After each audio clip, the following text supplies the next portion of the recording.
हमारे जीवन में बीमारियां जो आती हैं, रोग जो आते हैं, वो क्यों आते हैं?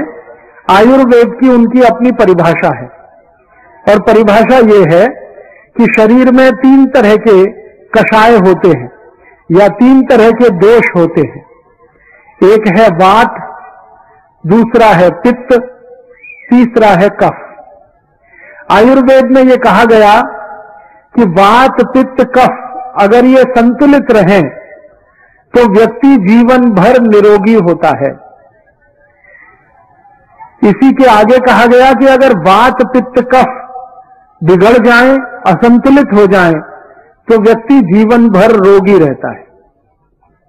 तो हमें हमारे जीवन में एक ही प्रयास करना चाहिए निरोगी होने के लिए, स्वस्थ होने के लिए, कि हम हमारे वात, पित्त, कफ तीनों को संतुलित रखें।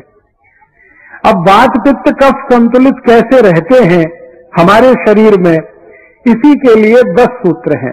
उसमें से सबसे पहला सूत्र है, जीवन भर आपको स्वस्थ रहना है, निरोगी रहना है, वात, पित्त, कफ को संतुलित रखना है, तो सबसे पहला सूत्र है, भोजन के बाद, खाना खाने के बाद, जेवण नंतर पानी नहीं पीना। ये पहला सूत्र है। भोजन के बाद, खाना खाने के बाद पानी नहीं पीना। जीवन पर्यंत अगर आप निरोगी रहना चाहते हैं तो उसके लिए ये सूत्र है। अब आप कहेंगे ये तो बिल्कुल उल्टी बात है, हम तो सब खाना खाने के बाद, भोजन के बाद पानी ही पीते हैं, लोटे पर लोटा पीते हैं। कई लोग तो भोजन से जास्ती पानी पीते, और आयुर्वेद का सूत्र कहता है जेवण नंतर पानी नहीं पीने का है।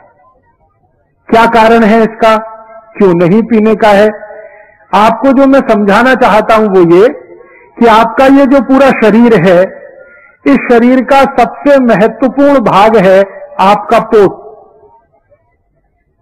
अंग्रेजी में हम सब लोग इसे स्टमक कहते हैं। इसके 2 हिस्से हैं, एक स्टमक है, दूसरा एब्डोमेन है। ये पूरा पोट आपके जिंदगी का सबसे महत्वपूर्ण अंग है, शरीर का भी सबसे महत्वपूर्ण अंग है। क्यों?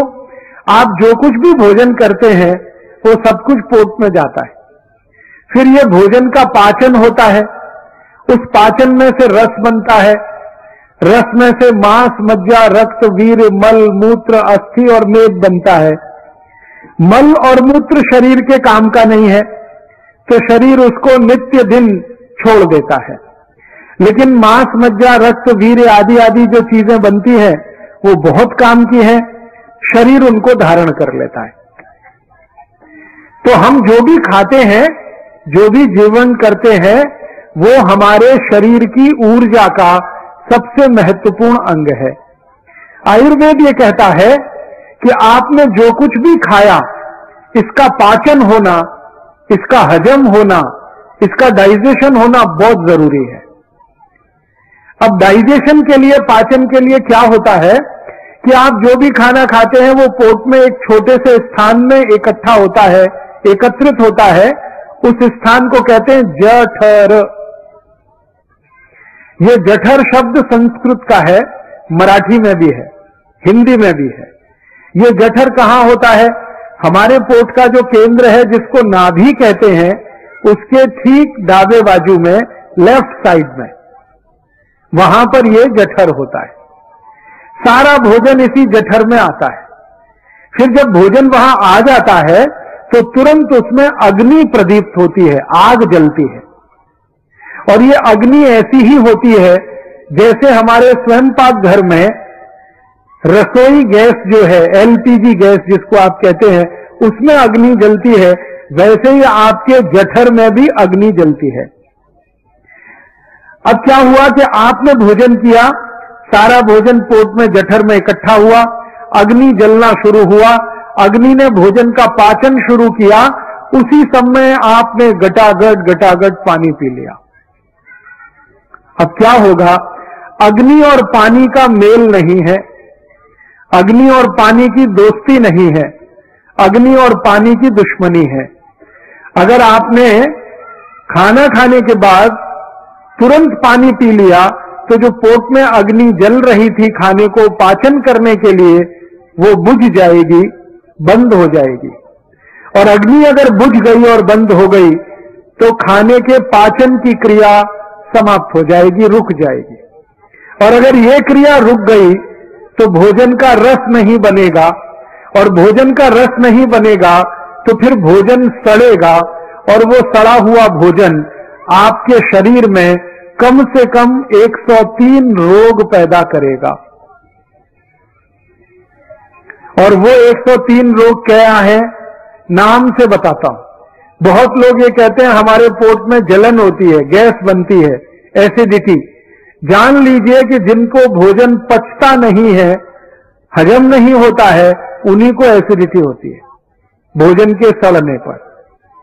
ऐसे ही एक रोग है हाइपर एसिडिटी, एसिडिटी से भी आगे का, फिर अल्सर है, फिर पेप्टिक अल्सर है, और इसी क्रम में आगे आगे बढ़ते जाएं तो आखिरी रोग है वो कैंसर है। कैंसर के बाद कुछ नहीं होता, क्योंकि उसके बाद मृत्यु ही होती है। अब आप जरा सोचिए, आपने भोजन किया और भोजन के तुरंत बाद पानी पी लिया और वो भोजन सड़ गया, उसके पचने की क्रिया नहीं हुई, रस नहीं बना, सड़ गया, गैस बनना शुरू हुआ, वहां से बीमारियां शुरू होंगी और कैंसर तक चली जाएंगी। फिर आप अपने जीवन के अंतिम दिन में अफसोस करेंगे कि आपने कोई बड़ी भारी भूल की। और वो भूल क्या है? भोजन के बाद आपने तुरंत पानी पिया, वही भूल है। इसलिए आप आज से अपने जीवन में इस नियम का संकल्प के रूप में ले लीजिए, खाना खाने के बाद पानी नहीं पीना, क्योंकि अग्नि जल रही है, वो खाने को पचाने के लिए बहुत जरूरी है। अब आप ये पूछ सकते हैं मुझसे कि अच्छा ठीक है, बात समझ में आ गई, खाना खाने के बाद पानी नहीं पीना। फिर आप पूछेंगे कभी पीना, कितनी देर बाद पीना? तो उसका उत्तर यह है कि आपके पेट में खाने के पचने की जो क्रिया है उसके 3 चरण होते हैं। पहला चरण, पहला स्टेज है, जो कुछ भी आपने खाया, सॉलिड और लिक्विड, ठोस और द्रव, ये एक दूसरे में मिलता है। ये क्रिया लगभग 1 से 1.5 घंटे तक चलती है। फिर उसके बाद क्या होता है? जो कुछ एक दूसरे में मिल गया वो खिचड़ी जैसा बन जाता है और उसमें से रस बनना शुरू होता है। जब किसी चीज में रस बनना शुरू होता है तभी पानी की जरूरत पड़ती है। माने खाना खाने के 1 से 1.5 घंटे के बाद पानी पिए, 1 तास नंतर पानी पीने का है। आप बोलेंगे बात तो समझ में आ गई, 1 तास अंतर पानी पीने का है, तो 1 तास तक और कुछ पी सकते हैं क्या? पानी तो 1 तास नंतर पीने का, ठीक है, समझ में आया। और कुछ पी सकते हैं क्या? तो आयुर्वेद में माहिती दी गई है कि जेवण नंतर तत्काल अगर पीना चाहते हैं तो ताक पिए, तुरंत। भोजन के तुरंत बाद अगर पीना चाहते हैं तो ताक पिए। भोजन के तुरंत बाद अगर पीना चाहते हैं तो दूध पिए। भोजन के तुरंत बाद अगर पीना चाहते हैं तो जूस पिए, फलों के रस पिए।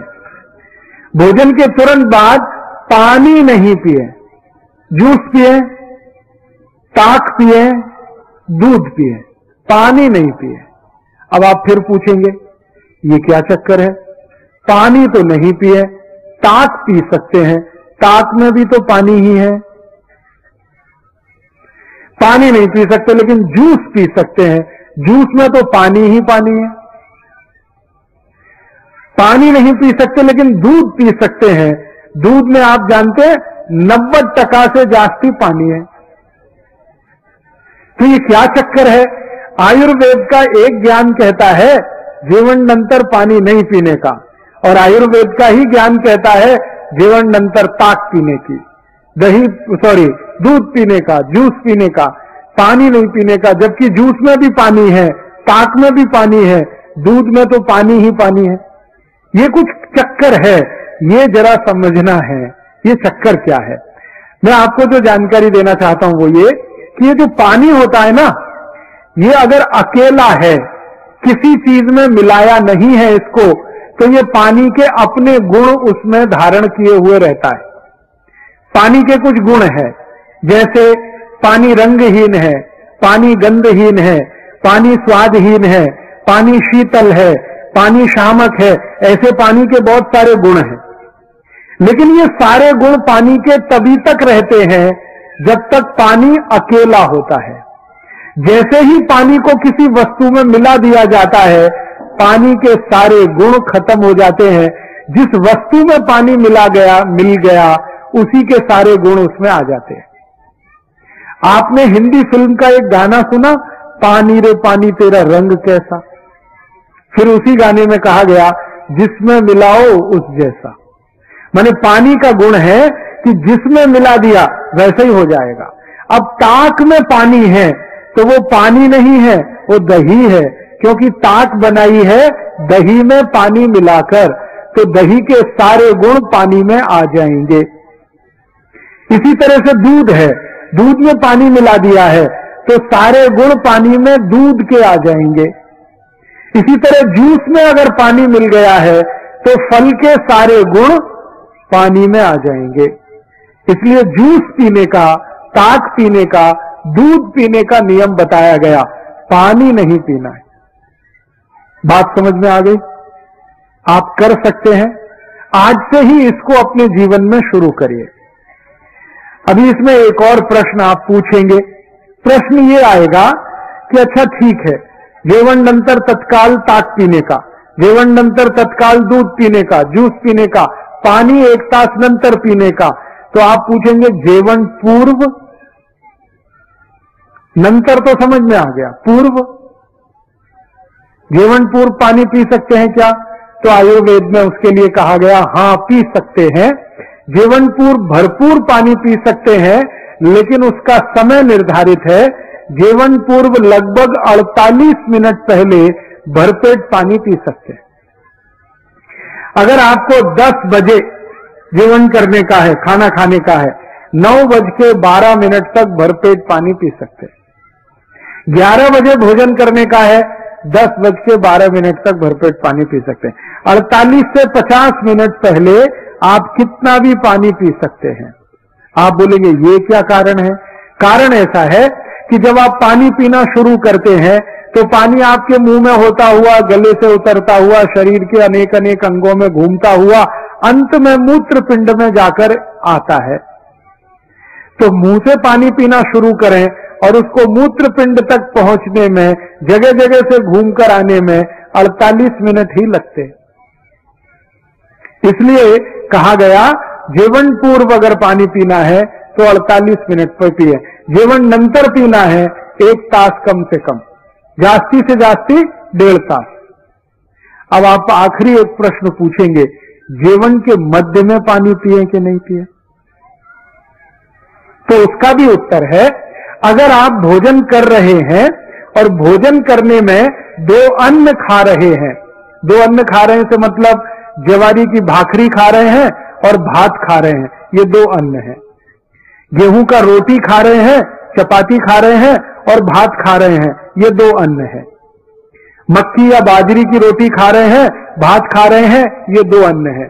तो आयुर्वेद में कहा गया कि 2 अन्न का भोजन अगर आप करते हैं तो एक अन्न खाने के बाद दूसरा खाने के पहले जरूर पानी पिए, लेकिन थोड़ा सा पिए, 3-4 घूंट पिए, इससे जास्ती नहीं। अभी एक सूत्र पूरा हो गया, आपके समझ में आ गया?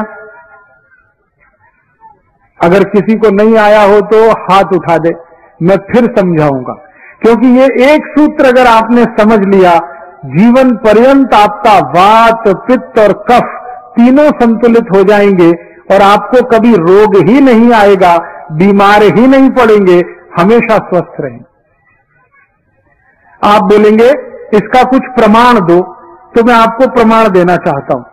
आप मनुष्य को थोड़ी देर के लिए भूल जाइए, मनुष्य जाति को थोड़ी देर के लिए भूल जाइए, हमारे जो पशु पक्षी हैं उनको देखिए।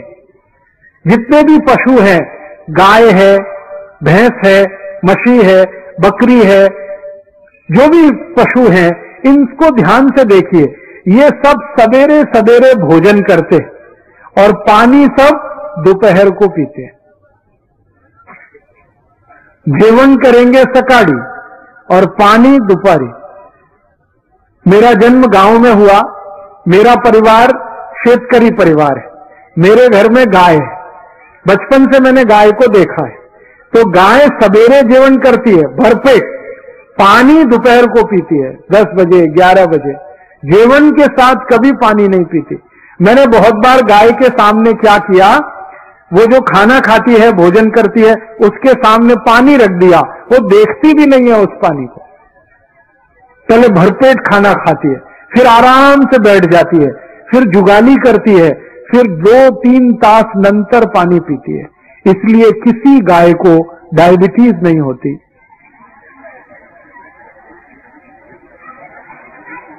कोई भी मछली को कैंसर नहीं होता, अर्थराइटिस नहीं होता। पक्षियों को भी आप देखिए, पक्षी होते हैं ना, सभी पक्षी सुबह सुबह खाना खाते हैं, दाना चुगने के लिए आते हैं और पानी दोपहर को ही पीते हैं सबके सब। मैंने आज तक किसी पक्षी को ओवरवेट नहीं देखा, लट्ठपना किसी पक्षी में नहीं है, सब एकदम स्लिम और ट्रिम है, क्योंकि वो आयुर्वेद के नियम का पालन करते हैं। अब आप जरा सोचिए कि पशु और पक्षी जो आयुर्वेद को जानते हैं, जबकि उनको कोई सिखाने वाला गुरु नहीं है, उनका कोई कॉलेज नहीं है, उनका कोई प्रोफेसर नहीं है, फिर भी उनको आयुर्वेद का ये ज्ञान है। और मनुष्य जिसको सिखाने वाले इतने प्रोफेसर हैं, इतने गुरु हैं, इतने कॉलेजेस हैं मेडिकल और ये सब, वो मनुष्य को ये ज्ञान ही नहीं है। इसका अर्थ क्या हुआ, पशु पक्षी मनुष्य से जास्ती ज्ञानी है। तो मेरी आपसे विनंती है कि आज के बाद आप किसी पशु पक्षी को गाली नहीं देना, क्योंकि वो आपसे जास्ती ज्ञानी है। कई बार हम गाली देते हैं ना, तू जानवर है, गाली ऐसे देना चाहिए, तू आदमी है, मनुष्य है, कुछ समझता नहीं है, कुछ अकल नहीं है। हमसे जास्ती अकल पशु पक्षियों को है। तो इस अकल का अपने जीवन में उपयोग करें। अकल क्या है, जेवण नंतर पानी नहीं पीने का, 1 तास नंतर या 1.5 तास नंतर पीने का। तत्काल कुछ पीने का है तो ताक या दूध या जूस। अब ये पूछ सकते हैं आप, ताक कभी पीने का, दूध कभी पीने का? ताक हमेशा दोपहर को पीना, दूध हमेशा रात्रि को पीना और जूस हमेशा सकाळी। सकाळी जेवण नंतर जूस पीने का, दुपारी जेवण नंतर ताक पीने की, रात्रि जेवण नंतर दूध पीने का। आप बोलेंगे ये क्या चक्कर है, सकाळी जूस, दोपहरी ताक और रात्रि को दूध? बात ऐसी है, हम जो भी कुछ पीते और खाते हैं, हमारे पेट में उसको हजम करने के लिए, पाचन करने के लिए कुछ रस की जरूरत पड़ती है, जिसको अंग्रेजी भाषा में एंजाइम्स कहते हैं। वो रस हमारे पेट में समय समय पर उत्पन्न होते हैं। ताक को पचाने के लिए, दही को पचाने के लिए जो रस चाहिए वो दोपहर को ही पेट में आता है ज्यादा। दूध को पचाने के लिए जो पाचक रस की जरूरत है वो सूर्यास्त के बाद ही पेट में पैदा होता है ज्यादा।